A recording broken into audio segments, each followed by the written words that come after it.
भारत का संविधान, जो कि संसार का सबसे बड़ा संविधान है, जिसमें 22 अध्याय, 395 अनुच्छेद और 12 अनुसूचियां हैं, इस संविधान के बनने की एक बड़ी रोचक कहानी है। भारत अंग्रेजों के द्वारा शासित देश था। जब अंग्रेजों ने भारत को आज़ादी देना चाहा तो 1946 में उन्होंने एक कैबिनेट मिशन भारत भेजा, जिसके सुझाव पर भारत के लिए संविधान निर्माण हेतु संविधान सभा बनाई जानी थी और इसके अंतर्गत 1946 के प्रांतीय विधानसभाओं के चुनावों के आधार पर संविधान सभा के सदस्यों का चुनाव हुआ। जो सदस्य चुने गए उनका चुनाव 10 लाख की आबादी पर हुआ था। लगभग 10 लाख की आबादी पर एक सदस्य का चुनाव होना था। संविधान सभा की पहली बैठक 9 दिसंबर 1946 को दिल्ली के काउंसिल चैम्बर में हुई और वहां वरिष्ठ सदस्य डॉक्टर सच्चिदानंद सिन्हा को संविधान सभा का अस्थायी अध्यक्ष चुना गया। 11 दिसंबर 1946 को संविधान सभा के अस्थायी अध्यक्ष के रूप में डॉक्टर राजेंद्र प्रसाद जी को मनोनीत किया गया और 13 दिसंबर 1946 से संविधान सभा ने अपना कार्य प्रारंभ कर दिया। पंडित जवाहरलाल नेहरू के द्वारा जो उद्देश्य प्रस्ताव पारित किया गया और उसके द्वारा संविधान सभा कार्यशील हो गई। भारत का जो संविधान बनाए जाने के लिए ये संविधान सभा बनी थी, इस संविधान सभा का स्ट्रक्चर कैसा था, संगठन कैसा था, आइए थोड़ा इस पर परिचय कर लें। संविधान सभा के लिए 389 मेंबर्स की एक कमेटी बनाई गई थी, जिसमें 292 मेंबर्स ब्रिटिश प्रांत से लिए गए थे। जो भारत अंग्रेजों द्वारा शासित था वहां से 292 प्रतिनिधि लिए गए थे। 4 चीफ कमिश्नर के द्वारा मनोनीत प्रतिनिधि थे और 93 जो रिप्रेजेंटेटिव्स थे, 93 सदस्य, वो देशी रियासतों के प्रतिनिधि के रूप में काम कर रहे थे। तो इस तरह 389 मेंबर्स की यह संविधान सभा बनाई गई थी। हैदराबाद एक अकेली देशी रियासत थी जो संविधान सभा में शामिल नहीं हुई थी। संविधान सभा में महिलाओं को भी रखा गया था। 15 महिला सदस्य थी। 33 अनुसूचित जात के सदस्य भी इसमें रखे गए थे, जिससे कि सभी वर्गों को प्रतिनिधित्व मिल सके। संविधान सभा के लिए डॉक्टर अंबेडकर को एक सदस्य के रूप में रखा गया था। डॉक्टर अंबेडकर जो प्रारूप समिति के अध्यक्ष रहे, इनका निर्वाचन पहले बंगाल से हुआ था। जब भारत का विभाजन हो गया तो इनका निर्वाचन फिर बॉम्बे से हुआ। संविधान सभा ने अपना कार्य प्रारंभ किया, लेकिन मुस्लिम लीग ने इसका विरोध किया। जब भारत का विभाजन हो गया तो भारत के विभाजन के पश्चात फिर से संविधान सभा का पुनर्गठन किया गया और संविधान सभा के पुनर्गठन के बाद भारत के संविधान बनाने के लिए जो मेंबर्स की संख्या रह गई वो थी 299। 299 सदस्यों ने स्वतंत्र भारत के संविधान बनाने का कार्य का जिम्मा लिया और इन 299 सदस्यों में देशी रियासतों के प्रतिनिधि और ब्रिटिश राज्य के प्रतिनिधि सब शामिल थे। संविधान सभा ने अपना कार्य प्रारंभ किया और 2 वर्ष 11 माह 18 दिन की मेहनत, जिसमें से कुल 11 सत्र हुए, 114 दिन बहस हुई और 165 दिन तक बैठक चली और उसके बाद भारत का संविधान बनकर के तैयार हुआ, जो भारत का ही नहीं संसार का सबसे बड़ा लिखित संविधान है। इस संविधान में उस समय 22 अध्याय, 395 अनुच्छेद और 8 अनुसूचियां थी। अब अनुसूचियों की संख्या 12 हो चुकी है। संविधान सभा के सुचारू संचालन के लिए कई एक सदस्यों का बहुत ही महत्वपूर्ण रोल था। जैसे डॉक्टर राजेंद्र प्रसाद संविधान सभा के अध्यक्ष थे, सरदार वल्लभ भाई पटेल विभिन्न ड्राफ्टिंग कमेटीज के चेयरमैन थे, देशी रियासतों को एक करने का काम उनके जिम्मे था। जवाहरलाल नेहरू झंडा समिति और दूसरे संघ शक्ति समिति, संघीय संविधान समिति, इनके अध्यक्ष के रूप में काम कर रहे थे। BN Rao, SN Mukherjee, KM Munshi, Alladi Krishnaswami Ayyar, doctor BR Ambedkar, ये ऐसे कुछ की पर्सन्स थे जिनका संविधान निर्माण में बहुत बड़ा योगदान था। डॉक्टर BR अम्बेडकर संविधान की प्रारूप समिति के अध्यक्ष थे और इनके साथ दूसरे और भी सदस्य संविधान के अंतिम प्रारूप को निश्चित करने के लिए अपना योगदान दे रहे थे।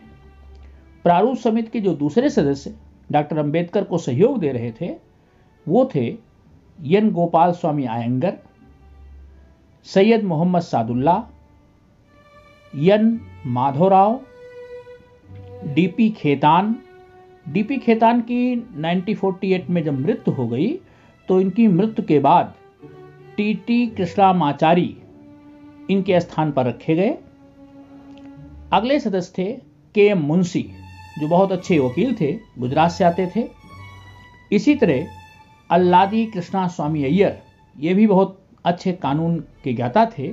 तो इन 7 लोगों ने प्रारूप समिति के सदस्य के रूप में कार्य किया और इनके सहयोग से संविधान का अंतिम प्रारूप सुनिश्चित हुआ। संविधान सभा में 15 महिला सदस्य थी। उन महिला सदस्यों के भी नाम से आप परिचित हो लें। अम्मू स्वामीनाथन, एनी मैस्करीन, बेगम मेजाज रसूल, दक्षयानी बेलादून, जी दुर्गाबाई, हंसा मेहता, बहुत अच्छी पार्लियामेंटेरियन थी, ये लोग बहुत अच्छी बहस करती थी। कमला चौधरी, लीला रे, मालती चौधरी, पूर्णिमा बनर्जी, रेणुका राय, सरोजनी नायडू, सुचेता कृपलानी, विजयलक्ष्मी पंडित, राजकुमारी अमृतराज कौर। तो ऐसी ये 15 महिला सदस्याएं थी जिन्होंने संविधान के निर्माण में अपना योगदान दिया। संविधान निर्माण के लिए कई समितियां थी। प्रारूप समिति से आप परिचित हुए। एक समिति थी संघ शक्ति समिति, पंडित जवाहरलाल नेहरू उसके अध्यक्ष थे। संविधान सभा का संचालन हो, इसके लिए संचालन समिति थी, डॉक्टर राजेंद्र प्रसाद जी उसके अध्यक्ष थे। संघीय संविधान समिति, पंडित जवाहरलाल नेहरू इसके भी अध्यक्ष थे। प्रांतीय संविधान समिति के अध्यक्ष थे सरदार वल्लभ भाई पटेल। राष्ट्र ध्वज समिति के अध्यक्ष थे डॉक्टर राजेंद्र प्रसाद।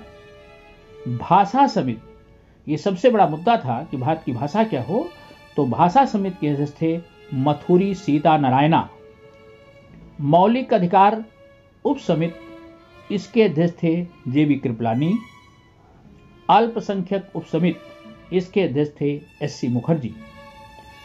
संविधान इन समितियों और इन सदस्यों के योगदान से बनकर के तैयार हुआ और जो संविधान में 395 अनुच्छेद हैं, उन 395 अनुच्छेद में से 250 अनुच्छेद 1935 के भारत शासन अधिनियम से लिए गए। उनमें या तो थोड़ा बहुत परिवर्तन किया गया या पूरी तरह से लिए गए। तो 395 अनुच्छेद में से 250 अनुच्छेद 1935 के भारत शासन अधिनियम से आते हैं। संविधान जब बन रहा था तो ये बात आई कि संविधान को लिखा कैसे जाए।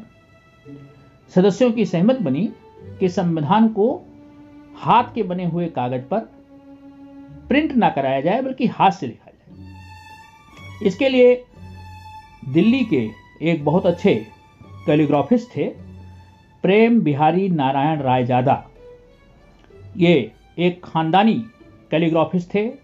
इनके दादाजी राम प्रसाद सक्सेना जी वो अरबी फारसी के बहुत अच्छे कैलीग्राफर थे और वो अंग्रेज अधिकारियों को भी कैलीग्राफी सिखाते थे। पंडित नेहरू ने प्रेम बिहारी नारायण रायजादा से संविधान को लिखने के बारे में बात की। प्रेम बिहारी नारायण रायजादा संविधान लिखने के लिए तैयार हो गए, लेकिन उन्होंने कहा कि इसके लिए हमें कोई पारिश्रमिक नहीं लेना है।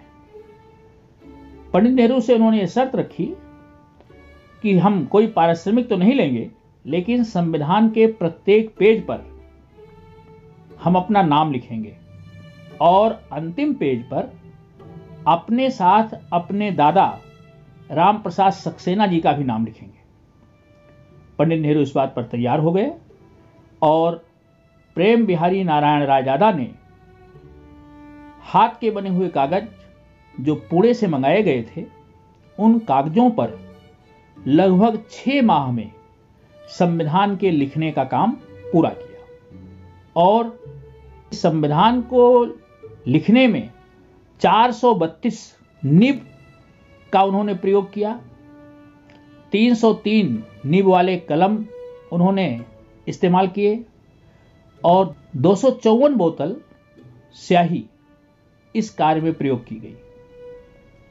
संविधान को कुल 251 पन्नों में लिखा गया, जिसका वजन लगभग 4 किलो है। प्रेम बिहारी नारायण रायजादा ने संविधान को इतनी खूबसूरती से और इतने सही तरीके से लिखा कि संविधान के किसी भी पेज पर किसी प्रकार की कोई अशुद्धि नहीं है, न कोई अतिरिक्त चिन्ह है।